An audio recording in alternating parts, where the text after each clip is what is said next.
At one point of time, this town on the map of India was wanted by the Dutch, British, Portuguese and later even the Marathas. ह्या झाडांमध्ये जर तुम्हाला बीपीचा वगैरे त्रास असेल तर एक 15-20 मिनिटं या झाडांच्या खाली तुम्ही राहिला कंट्रोलमध्ये येतो बीपी. जवळजवळ 4,500 किलोमीटरचा प्रवास करून पण काही पक्षी येतात. So the interesting part about this business, it is only run by women. याचा जो चीक आला तो चुकून डोळ्यात वगैरे लागला तर तात्पुरतं अंधत्व येऊ शकतं. काय मासा चावला, कापलं, रक्तस्राव झाला तर ह्याचा रस त्या जखमेवर टाकायचे. If you want to see the change in the world, it is only the women can drive the change.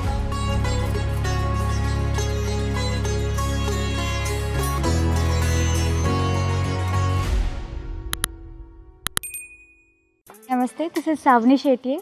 I'm an archaeologist from Goa and welcome to my YouTube channel. So on this channel, I've taken you on a journey of different temples, monuments, and we've discussed so much about the history. So when you go to a place to learn about its history or visit a monument, you can only complete the experience by seeing the way how today's people are living there, how their occupations are being carried, and of course enjoy a little bit with, in the company of nature. So we are today in Vengurla. So Vengurla was once upon a time an important town on the map of India. Now it's a small sleepy sort of a town which is famous for tourism. People come here for its beach, for its good seafood. But then at one point of time, this town on the map of India was wanted by the Dutch, British, Portuguese and later even the Marathas. There's also a Dutch factory here which we had explored last time. It's not actually a factory as in a factory where you manufacture things. It's what they called as Wakhar, as in a warehouse where the Dutch people used this as an important town, and from the factory they exported goods from India and to different parts of the world. So it was that important a town, and a lot of trade in from different countries would happen here. But now you hardly see any of that. But when you take a walk in the old towns of Vengurla, old lanes of Vengurla, in the by lanes you can see certain remnants of these experiences, like maybe people's homes, their lifestyle, and this is blessed by great biodiversity. They have the sea, they have lakes here, and they also have a blessing of creek and mangroves. So today we are taking a little bit of different experience here. I'm going on a mangrove ride. So the mangrove ride is nothing different for a Goan. We have seen a lot of this all over different places where you have coastal tourism. So the interesting part about this business, it is only run by women, and none of them were trained since their childhood. They come from the fisherfolk community, but they wanted to give this experience to the world and decided they will learn rowing. They learnt about the information of this natural world, and they are extending this experience to tourists. So we'll be going for this visit now, where we'll experience this mangrove world.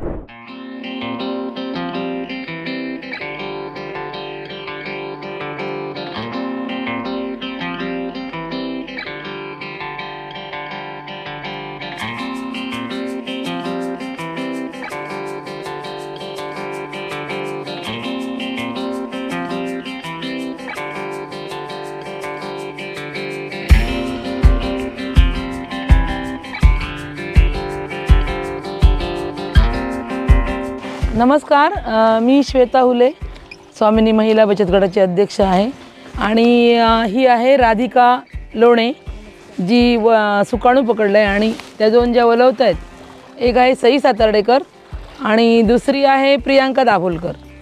आमचा जो स्वामिनी महिला बचत गट आहे त्याच्यात 9 महिला आणि 1 पुरुष असं 10 जणांचा एक गट आहे आणि तो गट पूर्णपणे कांदळवन सफारी, म्हणजे हे जे तुम्हाला दिसते बघा दोन्ही बाजूने कांदळवन, मॅनग्रोव्ह, तीवर, खारपुटी, तर याची सफारी करून आणतो. 1 तासाची सफर आहे. मग त्या सफारीमध्ये तुम्हाला ओटर दिसतील, पक्षी दिसतील, मायग्रेटरी बर्ड्स दिसतील किंवा जी झाडं आहेत, खाली अनेक सारी म्हणजे बायोडायव्हर्सिटी आहे त्याबद्दल थोडक्यात माहिती सांगतो आम्ही. कांदळवन का जगवावं, त्याचं संवर्धन का करावं ह्याबद्दल थोडक्यात माहिती देतो. आणि अशी 1 तासाची सफर तुमची निसर्गाला तुम्ही जवळून अनुभवताय असं तुम्हाला वाटेल, कारण प्रत्येक झाडांच्या जवळ जाऊन त्यांचं पान, फूल, फळ कसं असतं याबद्दल आम्ही माहिती देतो. आता हा प्रोजेक्ट आम्हाला युनायटेड नेशन्स डेव्हलपमेंट प्रोग्राम म्हणजे UNDP ह्यांनी दिला, कारण ह्याच्यात जे फंडिंग होतं ते त्यांनी केलं. आणि आता कांदळवन कक्ष आणि फॉरेस्ट डिपार्टमेंट ही दोघेही जे काही आम्हाला हवं असेल या प्रोजेक्टसाठी तर त्यांच्याकडून आम्हाला अर्थसहाय्य मिळत असतं वारंवार. आणि आमची ही खाडी आहे ना, ही मांडवी खाडी. आता तुम्ही म्हणाल की गोव्याला पण एक मांडवी नदी आहे, तर ह्या नदीचं नाव मांडवी नाही आहे. मांडवी म्हणजे ब्रिटिश काळात जिथे कर गोळा केला जायचा त्या जागेला मांड म्हणतात, आणि जिथे सगळे गोळा व्हायचे त्याला मांडवी असं संबोधलं जातं. तर तुम्हाला मांडवा बंदर दिसेल, ॲक्च्युली ते कर गोळा करण्याचं ठिकाण म्हणून ते मांडवी. 2017ला आम्ही ही सुरू केली. तेव्हा खरं सांगायचं म्हणजे आम्हाला पण भीती वाटते, कारण होडीत आम्ही कधी चढलेलो नव्हतो. वलवणं हे दुरापास्त, आम्ही सगळ्या मच्छीमार कुटुंबातील महिला आहोत. पण मासे आणून दिले आणि त्यानंतरची जबाबदारी आमची, म्हणजे ते विकणं, त्याची विल्हेवाट लावणं ही आमची जबाबदारी. होडी चालवणं किंवा हे आमचं काही नव्हतं. पण जेव्हा माझ्या मिस्टरांनी आम्हाला शिकवलं आणि आम्ही सगळ्याजणी ट्रेंड झालो, वलवायचं कसं, एखादं संकट आलं तर त्यातून कसं बाहेर पडायचं हे पण त्यांनी सांगितलं. आणि तेव्हापासून ह्यांना एकदम कॉन्फिडन्स झालं की आम्ही हे करू शकतो. आणि मॅडम आम्ही ना ह्याला हे जी झाडं आहेत ना ह्यांना हिपळी किंवा चिप्पी या 2 नावांनीच ओळखायचो हे सगळ्या झाडांना. पण आमचे दुर्गा ठिगळे मॅडम आहेत, त्यांनी आम्हाला सांगितलं की ह्याची बॉटनिकल नावं वेगळी आहेत, सायंटिफिक नावं वेगळी आहेत, तुम्ही लोकल म्हणतात ती वेगळी आहेत. आता ही बघा तुम्हाला जी झाडं दिसतात बघा ग्रीन, ही मॅनग्रूव्ह आहे. आणि मॅनग्रूव्हला पानगळ नाही, ती सदाहरित असतात बघा. तुम्हाला दिसेल बघा, ह्या बाजूला बघितलं तर त्यावेळेस दिसणार नाही, एवढी घनदाट अशी असतात. हे आहे ॲव्हिसिनिया मरीना, राऊंड शेपचं पान आहे. आणि त्याच्या बाजूला बघा फ्रेश ग्रीनवाले बघा, हे आहे ॲव्हिसिनिया ऑफिसिनालिस. अशी ही झाडं आहेत. आणि त्यांची मुळं पण बघा मॅडम, पेन्सिल रूट्स, ह्याला ब्रीदिंग रूट्स किंवा निमेटोफोर असं म्हणतात. ह्याच्यात मासे अंडी घालायला येतात. आणि आमच्याकडे हे पण आहे बघा, आतमध्ये एक झाड आहे ना, हे एक्झाकोरिया एगालोचा, त्याला हुरा म्हणतात. मॅनग्रूव्हमध्ये फक्त हे झाड एक थोडं डेंजरस आहे, कारण त्याचा जो चीक आला तो चुकून डोळ्यात वगैरे लागला तर तात्पुरतं अंधत्व येऊ शकतं. आणि आमच्या दोन्ही बाजूला हा कांदळवनाचा पट्टा आहे बघा. आणि कांदळवन हे खाऱ्या पाण्यात आणि चिखलाच्या जागी देतं. समुद्राकडे तुम्हाला कांदळवन दिसणार नाही. जिथे खाडीचा बेल्ट आहे अशा दोन्ही बाजूला कांदळवन आहे. स्थलांतरित पक्षी यायला लागले, ते कुठून येतात? सायबेरियावरून येतात, काही रशियावरून येतात. म्हणजे जवळजवळ 4,500 किलोमीटरचा प्रवास करून पण काही पक्षी येतात. म्हणजे हेरॉन असतील, हॉर्नबिल आहे, ओपन बिल स्टोक आहे, ओरिएंटल डार्टर आहे, आणि आपल्याकडे तो पाईड किंगफिशर किंवा ग्रेटर हॉर्नबिल, ग्रे हॉर्नबिल असे सगळे हॉर्नबिल आहेत. आणि बगळ्याच्या जवळजवळ 15-16 जाती इथे स्थलांतरित होऊन येतात, म्हणजे मायग्रेटेड. आणि ते 2-3 महिने असतात. जानेवारी-फेब्रुवारीमध्ये ते थंडी कमी झाली इकडची की पुन्हा आपल्या मायदेशी परतायला लागतात. हा इंडियन कॉर्मोरंट, पाणकावळा म्हणतो आम्ही त्याला, जो पाण्यात जाऊन आपला मासा घेऊन येतो असा तो पाणकावळा. हे झाड बघा, हे आपट्याच्या पानांसारखी ही पानं आहेत. आणि ह्याला ना पांढऱ्या कलरची फुलं येतात आणि ॲपलसारखी फळं येतात. आपण फळं पण बघू. आता त्यांचं ॲक्च्युली फ्रुटिंग सीझन नाही आहे, पण पुढे आहेत. आमच्याकडे आहे ती सनरिशा अल्बा, हे बघा, ह्याला पांढरी चिपी म्हणतो आम्ही. ते फळं बघा सर, आता तुम्हाला दिसतील ती फळं. त्या स्टारमध्ये जे फळं आहे ना त्याचं कच्च्या फळाचं लोणचं करतात, पिकल्यानंतर ती खातात. फ्लावर पण आहे ना, तशीच माळतात का तुमच्याकडे? हे बघा, हे बघा, नाही आमच्याकडे छोटी माळतात. ती वेगळं, तर ते ॲपिक्युलेटाचं फळ. असतात ना, हां, त्याच्यापेक्षा थोडी मोळं मोठी आहे. तुम्हाला फ्रूट पण दिसलं आणि फ्लावर पण दिसलं. पिकल्यानंतर ते आपला पिकलेला पेरू असतो बघा, एकदम पिकलेला पिवळा तशी लागतात. आता बऱ्याच ठिकाणी जिथे कांदळ आहे आणि ज्यांची स्वतःची जमीन आहे त्यांनी भर घालून ते सगळं नष्ट करून टाकलं. पण जर हे नष्ट केलं नसं मॅडम तर नैसर्गिक आपत्ती आहे, म्हणजे सायक्लोन आहे, सुनामी आहे, तर ह्यापासून आपलं संरक्षण होणार नाही. हे असे जिथे जिथे आहेत. आता जे तोक्ते वादळ गेलं 2 वर्षापूर्वी, मला वाटतं सगळ्यांनी त्याचा अनुभव घेतला असेल. त्यावेळी वेंगुर्लेला आमचं काहीही नुकसान झालं नाही. आमच्याकडे केंद्रबिंदू होता, तर ते जवळून आम्ही बघितलेलं आहे की आमचं काही नुकसान झालं नाही. त्याचं कारण म्हणजे मॅनग्रोव्ह. कारण 2017 आणि 2022-21 या 5 वर्षात मॅनग्रोव्हचं जे हे आहे ना ते वाढलेलं आहे. आणि मॅनग्रोव्ह आपणच वाढलेली आहेत. मुळात म्हणजे हे कोणी झाडं लावत नाहीत, पण परमेश्वराने त्यांची अशी रचना केली की त्याची जी फ्रूट आहेत ना त्याला वरच जर्मिनेट होतात वर. म्हणजे एका फ्रूटला मुळं येतात, चिखलाबरोबर पडली की ती चिखलात रुजून येतात. तसं तुम्हाला आता एक रायझोफोराचं सांगेन, त्याचं पण वेगळंच हे आहे, ते पण सांगेन. हे जे फ्रीज ग्रेन हे बघा सुंदर झाड आहे बघा. मड क्रॅब माहिती आहे ना तुम्हाला, तो हिरवा क्रॅब, तो त्याचं हे अन्न आहे, याची पानं म्हणजे. आणि पूर्वीच्या काळी म्हणजे काय मासा चावला, कापलं, रक्तस्राव झाला तर ह्याचा रस त्या जखमेवर टाकायचे आणि अँटी ड्रॉप म्हणून आता जसं आपण ॲलोपॅथीचा वापर करतो तेव्हा वनौषधीचा वापर केला जातो. आणि आपलं जीवन थोडक्यात आपले वेदना कमी करण्याचा प्रयत्न केला. इथे दिसतात का कालवं खाली बघा पांढरी, त्या झाडाचं नाव आहे रायझोफोरा मुकुरा. तिची अनेक मुळं होती, बघितलं ना तुम्ही मुळं, तुमच्या गोव्याला ती खूप असतील. सगळ्या बाजूला मळ्यांमध्ये ती झाडं बघा, जिथे खारं पाणी येतं तिथे खूप आहेत ती. आणि गोव्यासाठी ते उंटावळे सर होते, ते काम करायचे, म्हणजे फादर ऑफ मॅनग्रोव्ह म्हणायचे त्यांना. ते मागे 2 वर्षापूर्वी वारले.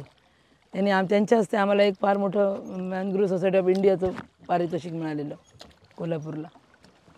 हे तुम्हाला दिसतंय ना, इथे याच्यात मड क्रॅब असतात ह्या सगळ्यात, खेकडे मोठे मोठे असे. आणि याच्यात मड स्कॉर्पियन लॉफ्टर म्हणून असतो. तो फक्त त्याचं काम काय सांगा, तो खालची माती अशी उकरत असतो. हां, तो माती उकरून काढतो बघा. वर ते डोंगर केले ना, त्याचं काम ते. म्हणजे थोडक्यात गांडूळ कसं शेतकऱ्यांचं करतो तसा मड स्कॉर्पियन लॉफ्टर. तो खेकड्यासारखाच असतो, एक डांगा मोठा असतो, एक लॉफ्टरसारखा शेप असतो त्याला.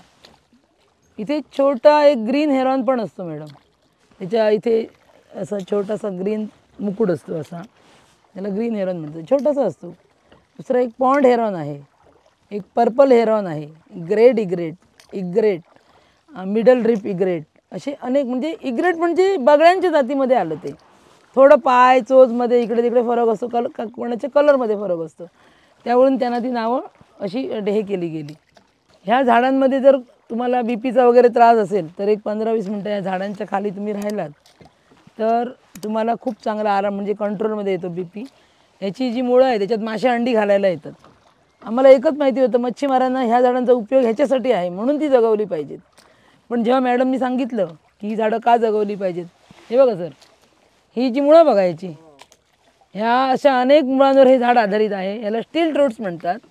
आणि तुम्हाला शेंग दिसते ना, ही शेंग हे बघा त्या लाल ह्याच्यातून ती शेंग आली आहे बघा, त्या गट्ट्यातून, ते बघा. आणि ती शेंग खातात. ती शेंग अशीच्या अशी पडली तर त्याचं झाड रुजून येतं, अशीच्या अशी चिखलावर पडली तर झाड रुजतं, जर ती अशी गेली तर ती रुजत नाही. म्हणजे 100 1-2च झाडं याची तुम्हाला कमी दिसतील बघा, इकडे झाडं 1-2च झाडं ती दिसतात.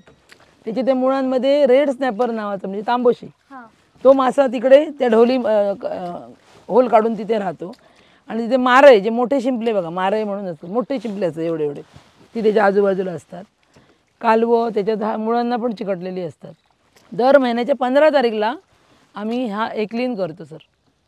हे सगळं क्लीन करावं लागतं आम्हाला. आमच्याबरोबर खर्डेकर कॉलेजचे धनश्री पाटील मॅडम असतात, रोटरॅक्टचे प्रितीश लाड असतात, मॅनग्रोव्ह सेलची काही माणसं असतात, नगरपालिकेची काही लोक असतात, आणि आम्ही मिळून हे सगळं दर महिन्याच्या 15 तारीखला ह्या 2-2 होड्या भरून आम्ही कचरा प्लास्टिक घेऊन जातो.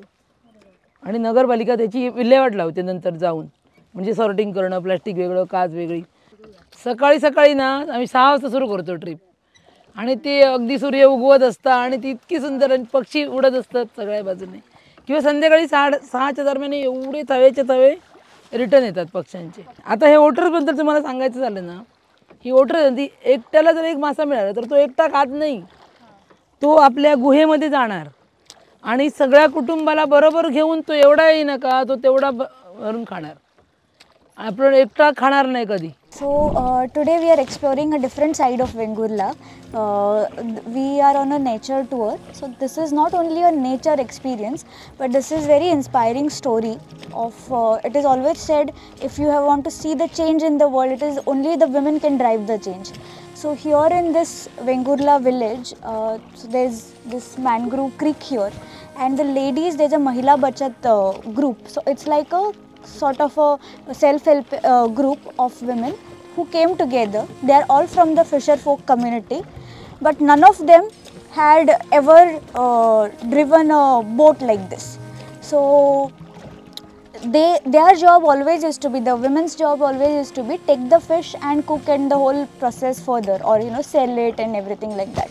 So they decided we want to give this experience to people of seeing all these birds and the experience of the nature here. And one thing that they have done is they learnt it themselves. I asked her if why she did not ask her husband to do it.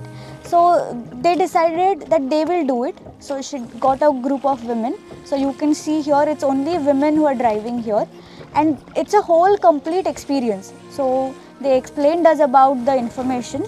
Though they had grown up here, they only knew these types as only 2-3 names of the trees, that too common folk names. So they took these efforts to learn about the scientific knowledge of this. They gave us information about the birds, their behavior, their names, the mangrove trees you can see here. So if we see, we will think they all look the same, but when you go closer, she at least told us there are 9 varieties of mangroves here. So nature has lot to offer if we know how to read it. So they within this 1 hour of a trip, we got lot of information. And they also take people, it's sort of a complete package for people, where then they take you and serve you local fish and food here. And one thing that I like, they want to do it it's also, they want to earn from it, but also conserve it at the same time. You don't see that urge of only making money at the sake of nature. You can see that these boats are being rowed in a traditional way. There are no engines here, there is no disturbance, so it's a complete different experience that you can come and encourage them and also at the same time learn so many things about nature here. So we always learnt about the ecosystem, where we thought the human being was on the top and there are different levels of animals. So the actual ecosystem is actually a round place where human being is just one part of it. We have started thinking that we own this nature, we own the world. But humans' actual job is only to sit like this and observe and take only what they need. What you can see here, what she told us is the birds take only how much they need. They don't take more than what they can eat. And if you can see within this just 1 hour of a boat ride, you can understand a complete way of how nature works. This was a really beautiful experience in this little cozy natural world, 1 hour drive away from Goa Maharashtra border. And you can come here, experience the nature, encourage sort of the sustainable tourism and try local traditional food here. So the group that took us on a boat ride is called as Swamini Mahila Bachat Mandal. So I will be giving their details in the description box. You can book them. I would recommend pre-booking your trip because they do it based on the tides and the schedule of high tide and low tide. So you can book it accordingly, and if you request them, they can also cater you good breakfast and lunch here. The recommended time is early morning or in the evenings, like around 4 p.m. afterwards. So they have suggested us that the best time to experience this is early in the morning at 6 a.m. because at that time you can see the sunrise and also you can see different birds at that time. And the next best time is around sunset, that is around 4 to 5 p.m. So you can still check with them and pre-book your experience and definitely experience this and encourage sustainable tourism in Konkan.